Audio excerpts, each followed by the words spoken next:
So amid the growing humanitarian crisis in Syria, the UN now approving a resolution to have UN inspectors monitor the evacuations from the devastation in Aleppo. This as we are learning more about the rescue of dozens of children trapped in an orphanage, seen on this video, pleading for help last week. Connor Powell live in our Mideast newsroom with the latest on this. Connor. Well, Martha, for a week now, desperate civilians have been trying to get out of Aleppo as part of a massive evacuation effort. Tens of thousands lined up to get out. Only a few thousand, though, in the last week were able to. That's beginning to change today as the buses are rolling, including 47 young Syrian orphans who were seen in a video last week begging for help, begging for freedom to get out of Aleppo. The UN now saying these children are safely out of Aleppo. Many of them are malnourished and in desperate need of medical help, but they are safely out. However, tens of thousands of other civilians and some rebel fighters are also trying to get out today. The buses are rolling, many lining up, braving freezing cold temperatures at night, trying to get on these green buses to take them out of Aleppo. The temporary ceasefire is probably more just a small lull in the fighting. There's a real concern that the fighting is going to pick up, but these buses are moving, people are getting out. But there's a real concern that in the last week or so, we've seen many of these convoys be attacked. Both the Assad regime and rebel fighters have been blamed for these attacks, but we've seen buses be set afire, gunfire to attacking these convoys. So it really is a precarious situation as these people are desperately trying to get out. But the good news is, Martha, people are getting out. There is some hope right now. But how long this actually lasts, well, that's sort of the big question. The fighting is expected to pick up soon. These guys obviously want to get out. Tragic situation, and good to see at least a little bit of movement, some light in that tunnel. Thank you, Connor. Back in this country now, Fox News alert as the first group of electors now set to convene. Now, live look inside the State House in West Virginia, where electors will vote there in a matter of minutes. Much more ahead as the process plays out state by state. About to make history. Back in a moment, top of the hour. Now at Men's. All eyes on the Electoral College as the electors around the country start heading towards their state capitals to cast their ballots to confirm the next president of the United States. Let's take a look at where some of this is happening, because we never do this at this point in the election because it does never matter. But today there has been so much hubbub over this issue. So we're watching the process from Charleston, West Virginia, as they start this whole thing rolling. And we welcome you to Hour 2 now on a day that could see Donald Trump finally confirmed as the next president of the United States. I'm Martha McCallum. Good to have you with us. Nice to see you. I'm Bill Hemmer. Good morning. Besides West Virginia, electors in Vermont, New Hampshire, Indiana, and Tennessee also casting ballots this hour. So it feels like an election day, doesn't it? Funny. In total, 538 Electoral College members will vote today. 306 are pledged to Donald Trump, 232 to Hillary Clinton. But there has been a major push for some electors to reject Donald Trump. Here is one person who will not. And other electors received thousands of letters, emails, Facebook messages. I got 3,000 letters to my house in the last 3 days. It's been pretty crazy. And unfortunately, I've received death threats. People talking about putting a bullet in the back of my mouth, burning my family, sending me pictures of a noose, and saying that if I don't vote for Hillary Clinton, they'll get me. Just some really nasty, disappointing messages from people from across the country. So that was from Lansing, Michigan, just last hour here in our program. Blake Berman this hour live in Harrisburg, PA. So what's happening there already? Blake, let's start with you. Good morning. Yeah, Bill, you said it feels like an election day all over again. That is exactly right, at least here in Harrisburg, Pennsylvania, the state capital. It's been loud and lively here over the last hour or so. The 20 electors here in the state of Pennsylvania are expected to come to the State House here behind me a couple hours from now. As you've been talking about, there is this last-ditch push and a PR effort along with that by some of Hillary Clinton's supporters to try to get Mr. Trump's supporters to become what is known as a so-called faithless elector, that being an elector who might go in a different direction. However, that has been a very, very rare case in American politics. For example, the last sole faithless elector was all the way back in 2008. One constitutional law expert who we spoke with said basically what happened on November 8th is very likely to stick. Listen. We may see one or two stray votes here and there, but we are going to see nothing that will affect the majority that he has in the Electoral College and that he will be the next president. This officially gets formalized in Washington, D.C. a couple of weeks from now when the new Congress convenes first week of January when those votes come in, Bill. So we've heard about some of these pressures, and we heard that gentleman talk about a death threat last hour. What kind of pressure are you hearing about that they're receiving, Blake? Well, take a look at behind me here on the steps here at the State House. These are probably a few hundred protesters. They've been largely peaceful. You could read the signs. You know exactly what they are trying to get accomplished here. To stress, these folks have been peacefully protesting, but in speaking with a law enforcement official here in Pennsylvania earlier today, much of what that other elector that you just played that soundbite from was talking about. Here in PA, some electors have received death threats, we are told, emails, messages, and the like. There have been anecdotes like this all over the country. Bill, they've been here, and we believe they will continue to be here for several hours. Keep an eye on it. We'll be back with you later. Thanks. Blake Berman there in Harrisburg, PA. Martha? So aides to President-elect Donald Trump are accusing Democrats of using reports of Russian hacking to delegitimize Mr. Trump's win, but some electors say that they deserve answers. I believe in the Constitution, and I believe that this is a real process. And I also believe that Donald Trump will be selected as president, and I support the peaceful transfer of power. But in the meantime, we have a meaningful role to make sure that the American public has this information and to make it absolutely clear that no foreign government should be able to get away with this. Steve Hayes, editor-in-chief of the Weekly Standard and a Fox News contributor. Steve, you listen to his words of passion. He believes that the outcome will not change, but that there's an important principle at stake here. What do you make of it all? Well, look, I mean, I think they're right to have concerns about the potential role that Russians played in intervening in this election and the attempts of Russians to affect the outcome of this election. But we are so far from being able to prove that Russia had any decisive impact on the election, and it seems increasingly clear that Democrats are playing partisan politics here by trying to delegitimize Donald Trump as he heads into office. So in terms of that, in terms of all of the effort to sort of poke holes in the legitimacy of the Trump presidency before it gets rolling, and this whole thing is going to be confirmed on January the 6th after they, finish counting the ballots and make that official proclamation. What's the lasting impact, do you think, if any? Well, look, I mean, I think Democrats are trying to say that Donald Trump shouldn't be president because Vladimir Putin put him there. There's a huge amount of evidence that we would need to see before you're actually entitled to come to that conclusion. We haven't seen it. We've seen leaks from the CIA. We've seen leaks from other intelligence agencies affirming those earlier leaks from the CIA. We haven't seen any of this evidence, and you have Republicans who are saying, I think quite forcefully, that this reeks of the kind of politicization of intelligence that we've seen throughout the Obama administration. So it's sort of silly at this point for the electors to claim that they need to see this evidence that hasn't even been presented to the U.S. Congress. You remember last week, the representatives from the CIA, the FBI, and the Directorate of National Intelligence refused even to brief members of Congress who have constitutional obligations to conduct this oversight.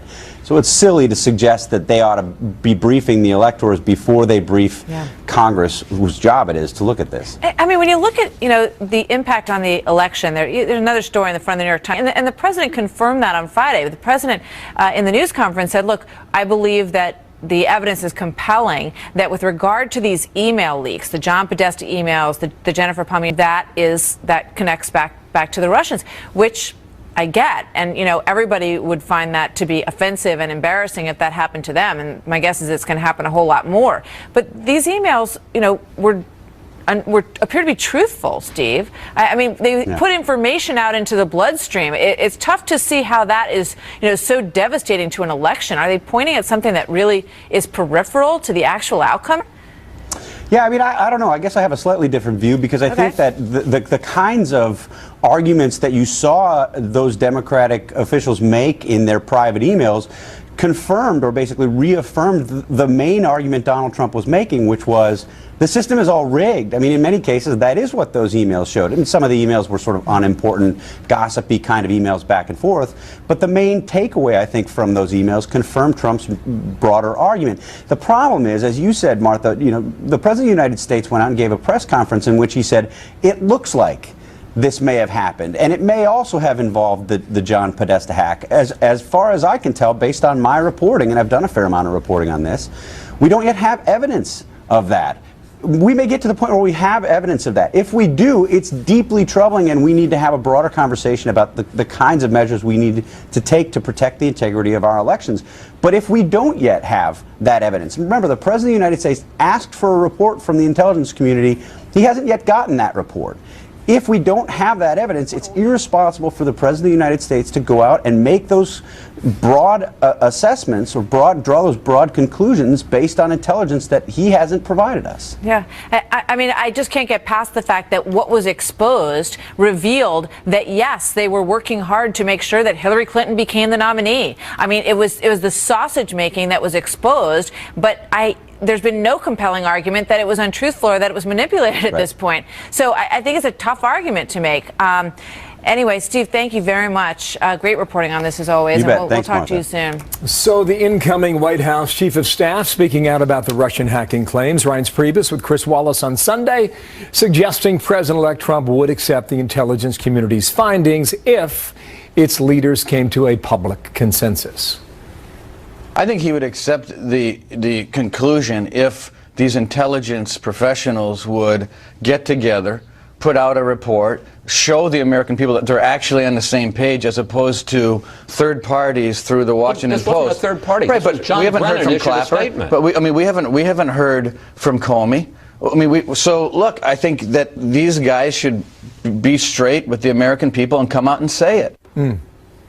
So what will they say, and when will they say it, and how much will they say when it happens? Yeah. It appears on both sides they're willing to do these hearings or file a commission or try and figure out the findings. But, you know, as you heard Rove 25 minutes ago, the president wants this done before January 20th. And we'll see whether or not that can happen. And where was Out of the, Washington, you know, D.C. sort of enthusiasm and energy to push this when this started happening? Why is it all retroactive after the election's over? It probably wouldn't have happened at all if Hillary Clinton had won. They wouldn't be so concerned about these leaks. So there you have it. On a busy day, President-elect Trump calling out what he sees as a double standard, saying that if his supporters were pressuring the Electoral College after he lost in that scenario, what would be the reaction to that? Is that a fair point? Former Senator Scott Brown is here. Coming up. Also, we are getting stunning new information about the capture of Saddam Hussein. The story you have not yet heard. We'll have that for you in a moment. And it was the meeting on the tarmac that had everyone crying foul. Now, Attorney General Loretta Lynch was interviewed over the weekend, and she says she should have known better before meeting with President Bill Clinton. I regretted not seeing that issue and not seeing around that corner. You know, I regretted viewing it as just, again, as the number of people who come by and say hello. It didn't cross your mind when you were sitting there like, oh, somebody's going to make a big deal out of this. Keep an eye on this developing story from overseas. Jordanian troops now blocking access to a popular tourist site. This is outside the capital city of Amman. Officials continue to investigate a weekend deadly attack at a Crusader-era castle. At least 10 people were killed, including a Canadian tourist there. Police say gunmen fired at officers at 2 locations and stormed that castle.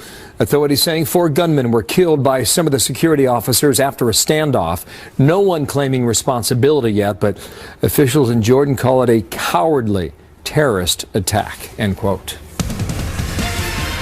The Electoral College now casting ballots to formally elect Donald Trump president of the United States. This is Indiana right now. So here's a little history lesson, civics lessons for all of us to watch this whole thing unfold as they get together. Let's listen in here for a moment. Who may have a little bit of trouble signing all of these numbers, but it is my responsibility to read to you the certificate of ascertainment of appointment of presidential electors, and it will include not only the major parties, Libertarian and Green parties that we all knew ran, but for many independent write-in candidates as well. So I'm going to go through this as quickly as I can. It starts out, greetings. As governor of the state of Indiana, I certify the following. In accordance with Article 2, Section 2 of the Constitution of the United States, the Indiana General Assembly directed that the electors for President and Vice President of the United States be elected at the general election conducted on November the 8th, 2016. On the 29th day of November, 2016. When they get to that certification part, Bill, it's going to be riveting. When they start reading through that thing, you're going to be on the edge of your seat. I mean, it's going to be incredible. But it's fascinating to watch this process play out because it isn't something that ever gets any attention. Many Republican electors say that they have received a deluge of phone calls and emails and letters pouring through their front door, pressuring them to change their votes. Celebrities telling them to vote their conscience. The president-elect slamming that effort, tweeting, quote, "If my many supporters acted and threatened people like those who lost the election are doing, they would be scorned and called terrible names." Scott Brown, former Massachusetts senator and Fox News contributor, joins us now. Senator, good to see you this morning. Welcome to the show. Good to see you. Thank you, Martha. So it's interesting, watching this process, which no one ever pays any attention to. In the end, it looks like perhaps one, maybe two. I mean, do you think any more than that are going to actually flip their vote in this process?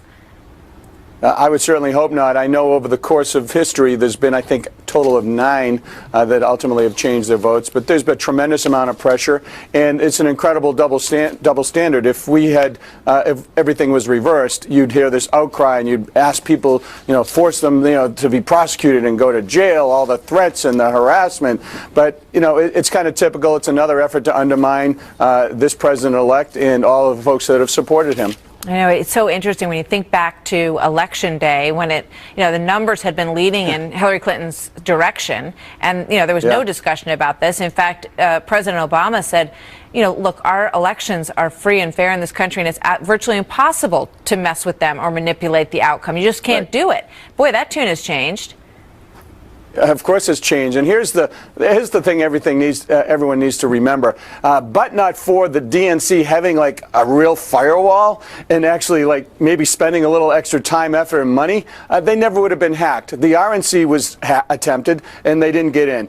So let's just go right to the crux of the matter. They blew it. There's been constant attacks from many different governments and criminal elements throughout the last 5, 6, 7 years. Everybody knows it. Now all of a sudden they're like upset because the Russians are coming. The Russians are coming. They've apparently hacked into the DNC. Well, shame on them. They should have been more protective of their resources. And it turns out that in fact they were manipulating the system against Bernie Sanders. So I don't feel bad for him at all. Yeah. I want to talk to you a little bit about the VA secretary position, which I know that your name has been in the mix for, but also I want to get your thoughts on Vince Viola, who was just named Secretary of the Army. Your thoughts on that appointment? He's a billionaire, but also someone who has a deep military background as well. Yeah, I love him. I think he'll do a great job. I obviously worked in the Pentagon. I understand what the Secretary of the Army does, and he brings a great mix of not only business, philanthropic, military experience to the table. Somebody who's a regular guy who earned his stripes, obviously being a hard charger in the infantry. So, yeah, I'm very excited. I know he's got a tremendous amount of respect inside and outside the building. And with regard to the VA, I said it on your show when we talked in Philadelphia. I think it's the toughest job, and it's also the one I think the president-elect needs to put the most thought and consideration, because whoever he gives that job to is going to have their work cut out for them. I think it's going to take a 2-year to turn around, and you need the absolute support of Congress so you can fire people. Right now, you really don't have that ability to really get right to the crux of the matter. You need the authority not only from the president, but from Congress to get in there and fix the mess. And there is a mess. Let's listen to Donald Trump talking about this position over the weekend. We're going to finally take care of our great veterans, and that's another group. So amazing. So amazing, the veterans, and we're going to be naming somebody very, very soon to head up the VA. Why do you think this one has taken so long, Senator? Well, I said from the beginning, because it's the most important cabinet position, I believe, because people are dying. And it's such a big bureaucracy, and there are some wonderful people working there, but there are also some people who are just checking a box and picking up a paycheck, and they're not treating our veterans like they're walking into a 5-star hotel. And it should be like, oh, thank you for coming, not like, what are you doing here? Stop bothering me type of mentality. So we got to fix the mentality there, and it is a huge undertaking.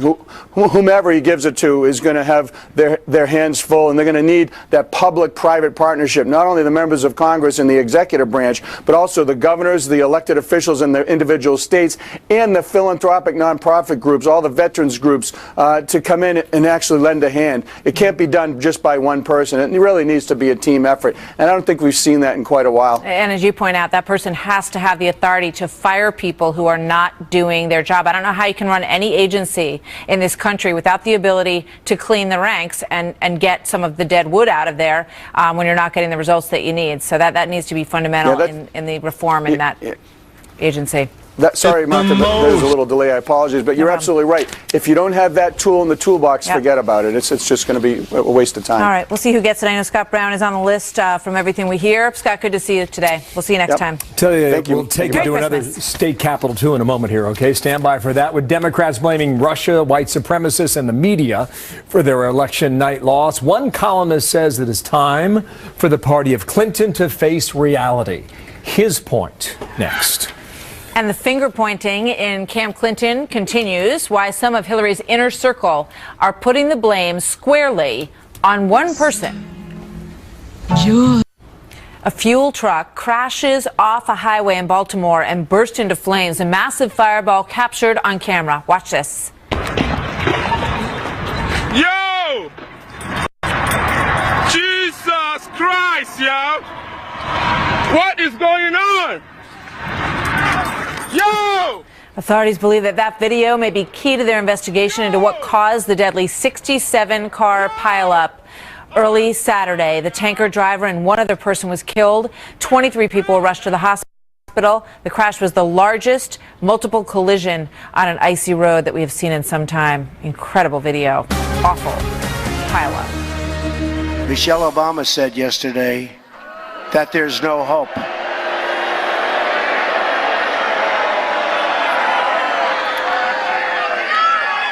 But I assume she was talking about the past, not the future, because I'm telling you, we have tremendous hope, and we have tremendous promise and tremendous potential. So President-elect Trump now speaking to reporters and supporters over the weekend on one of his final thank you rallies. Some saying it's time for Democrats to start looking toward the future and at reality as Mr. Trump gets closer to Inauguration Day. Michael Goodwin wrote about it over the weekend. New York Post columnist with us now in studio. Good morning to you. Good morning, Bill. A little bit of tough language on that video there, but you clearly know where that guy was coming from when he saw the tanker in the air. So, okay, that to the side now. You write the following on screen now.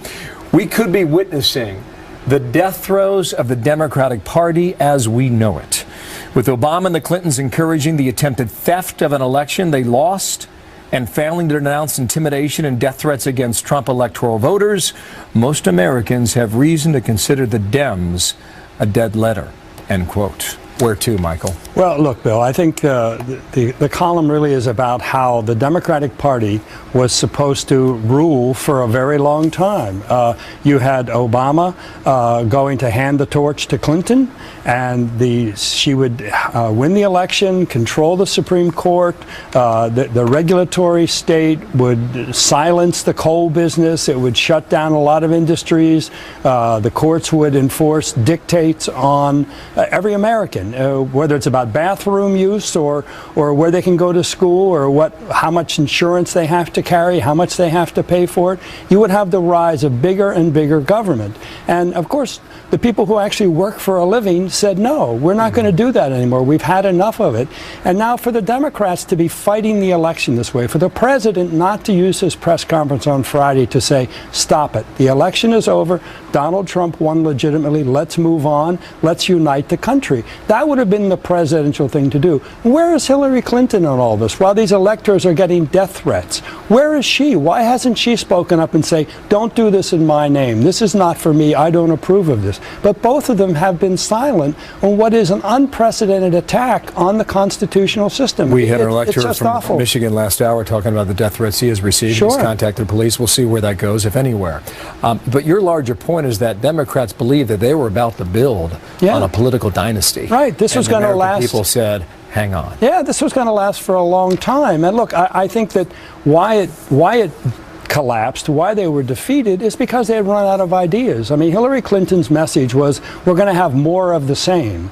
And we, you know, as I say in the column, their ideas had run their disastrous course. Nothing was going to get better under a Clinton presidency, and I think the people correctly realized that. 2 more points quickly. Elections have been dreadful for half a dozen years.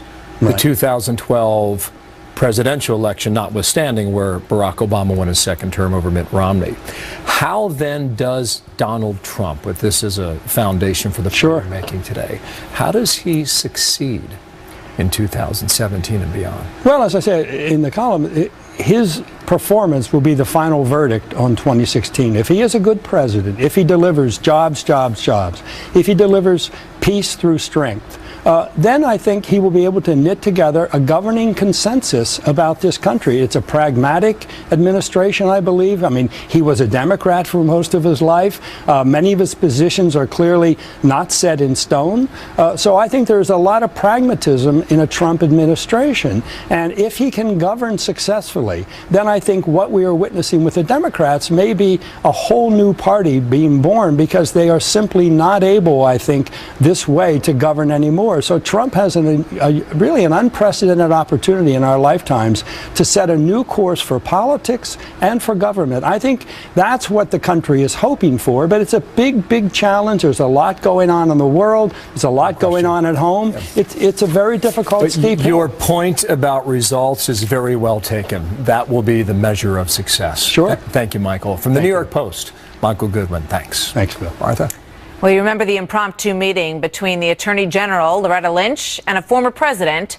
It is once again back in the headlines today. What Loretta Lynch is now saying about what they conveyed as purely a social call. Also, it is winter. Another cold front on its way. Freezing temperatures for millions. Look at that.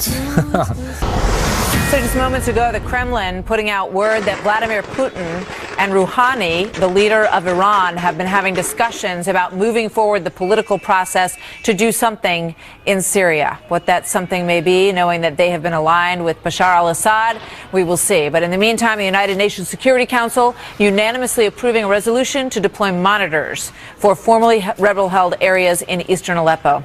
Officials say the move is critical to preventing mass atrocities by the Syrian forces. Thousands of people are trapped there still, some say about 50,000. The resolution also demands the UN to be allowed to immediately provide humanitarian and medical care to civilians in Aleppo and across Syria, making some wonder where they have been for the last 500,000 people who have lost their lives over the past 4 years. More on that as we get it. I wish I had seen around that corner and not had that discussion with the former president, as innocuous as it was, because it did give people concern. It did make people wonder, is it going to affect the investigation that's going on? And that's not something that was an unreasonable question for anyone to ask. There is the AG Loretta Lynch now saying that she has regrets that she met Bill Clinton on the tarmac in Phoenix. Remember now, over the summer, while the FBI was still investigating Hillary Clinton's use of a private server at her home while she was Secretary of State. Now, Lynch insisting the meeting was no big deal, but understands why it was met with such disdain.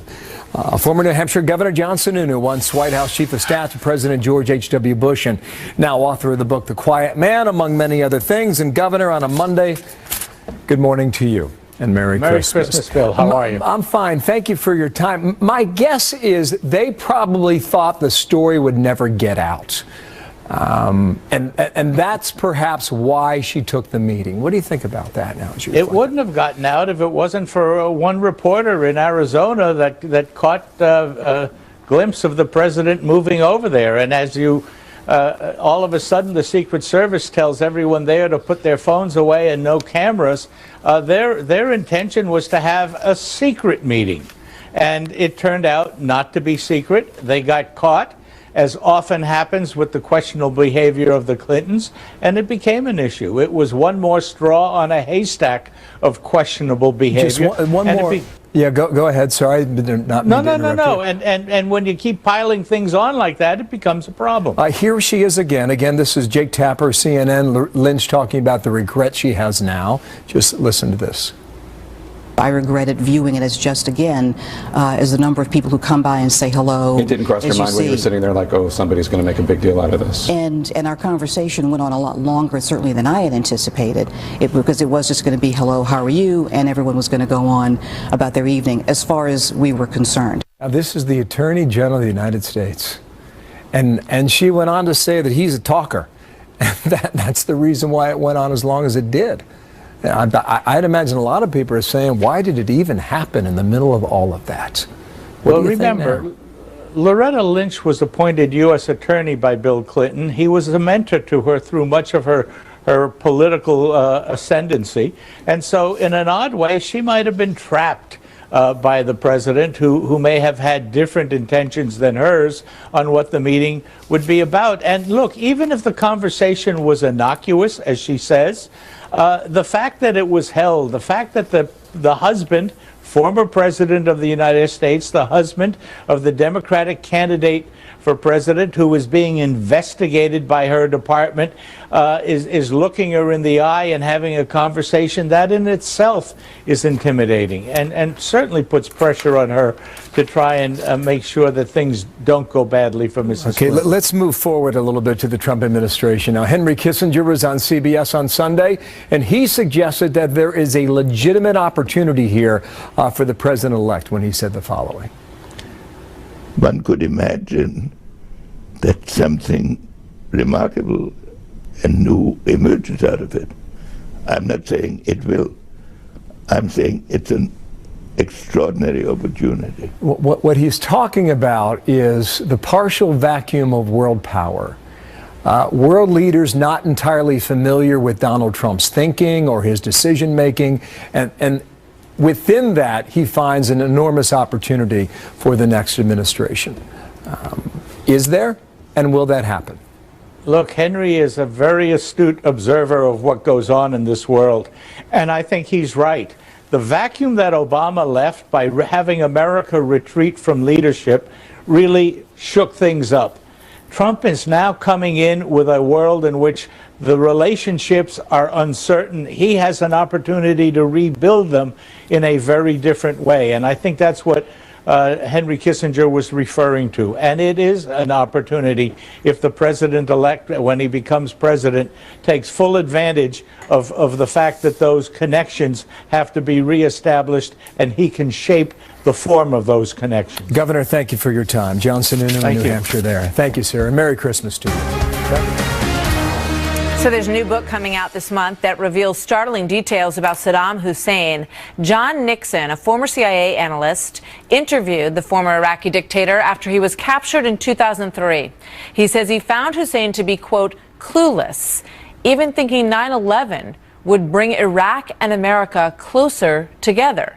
Nixon also acknowledges that Hussein was a ruthless dictator, but says he should have continued to rule Iraq. Caroline Shively is live in Washington. So, Caroline, some pretty interesting revelations in this book. There sure are, Martha. One of the biggest surprises is this quote. Saddam was busy writing novels in 2003. He was no longer running the government.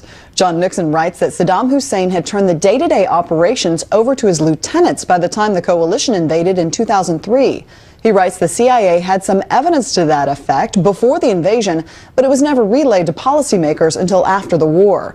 Nixon also said Saddam told him this: "You are going to fail. You are going to find that it is not so easy to govern Iraq." When I told him I was curious why he felt that way, he replied, "You are going to fail in Iraq because you do not know the language, the history, and you do not understand the Arab mind." The book also details how Saddam complained about cuts and bruises he received during his capture. Pretty hard to take when you think about his brutality against his own people. Caroline, thank you very much. Fascinating. It looks like a great read. Thanks, Caroline. You bet. 20 minutes now before the hour, a shirtless Vladimir Putin, who doesn't want to see that, right, Martha? Making an appearance with Alec Baldwin's Donald Trump in the latest edition of Saturday Night Live. And since it is Christmas after all, I got you a gift. This is Elf on the Shelf.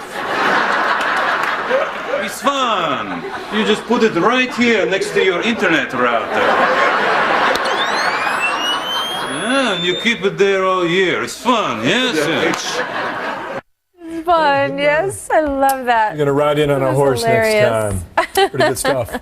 It looked like Vlad. Help on the shelf. Just leave it right here next to your internet router.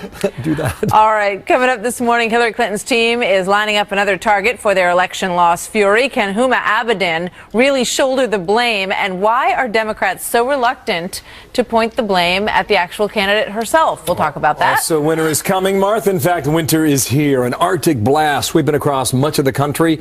Will it let up before the holiday weekend, or is it here to stay? It feels like I'm in the Antarctic and I'm like bundled up because I'm going to this Vikings game. I grew up playing hockey outside, so this is nothing new. Spend 8 hours a day out in this, but it's cold, that's for sure. Celebration turning tragic over the weekend in California. A large tree falling on a wedding party, leaving about 20 people trapped. Happened at a park in Whittier, California, near L.A., and authorities say that one person died at the scene. At least 5 others injured, including a 4-year-old girl, still in critical condition as of this morning. We heard the tree like tearing apart, a crackling, like just a dry crackling. It was like a scene in a movie where the tree is slowly coming down and you just see whoever was under it running straight through it, not moving to the sides. What a mess that is. City officials investigating. They're hiring an expert to figure out what caused that tree to fall. So Hillary Clinton's team playing the blame game a bit over their crushing election loss. Reports surfacing now that Clinton's top campaign advisors, many of them pointing their finger at her closest aides rather than to the candidate herself. Specifically, they are talking about Huma Abedin, who had been at Clinton's side literally for decades. She was an intern for Bill Clinton in the White House many years ago. An insider telling Vanity Fair magazine, quote, "The real anger is toward Hillary Clinton's inner circle. They reinforced all the bad habits." See what that means. Joining me now is Lisa Booth of the Washington Examiner and president of High Noon Strategies and a Fox News contributor, and Jessica Ehrlich, Democratic strategist and former congressional candidate. Welcome to both of you. Hi, Martha. Good morning. Seems like the long knives are out, Jessica.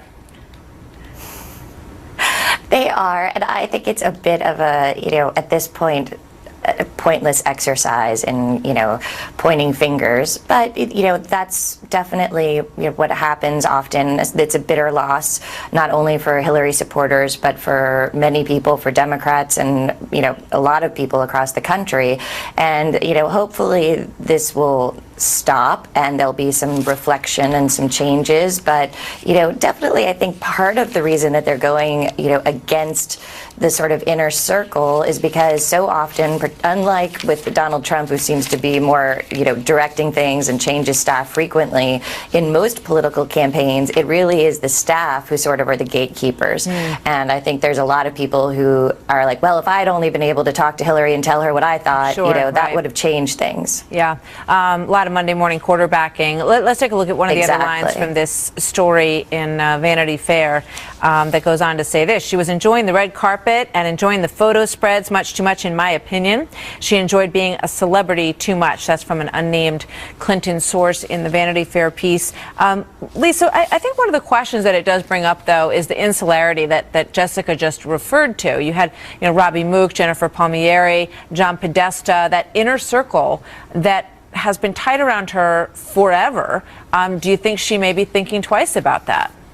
Yeah, possibly, because look, Jessica is absolutely right, and the Democratic Party should listen to her. The problems of the Hillary Clinton campaign start and end with Hillary Clinton herself. And when you surround yourself with that insular circle, you don't have people criticizing you the way that you should, people actually being real with you. And look, Huma is now added to the long list of scapegoats that the Democratic Party has been going through. It seems like there's a new one every single week. And as I mentioned, the biggest problems with Hillary Clinton are herself. She was a flawed candidate. There were self-inflicted wounds, of which brought a criminal investigation by the FBI, her own bleach bidding of tens of thousands of emails, which led to that, and also strategic campaign errors as well. President Obama criticized the Hillary Clinton campaign for not visiting more rural areas like he did and sort of ceding that ground to Donald Trump. You also look at the fact that she didn't even step foot in a state like Wisconsin. I think a lot of that comes with the arrogance of Hillary Clinton, of someone who really felt like this is something that she deserved, that,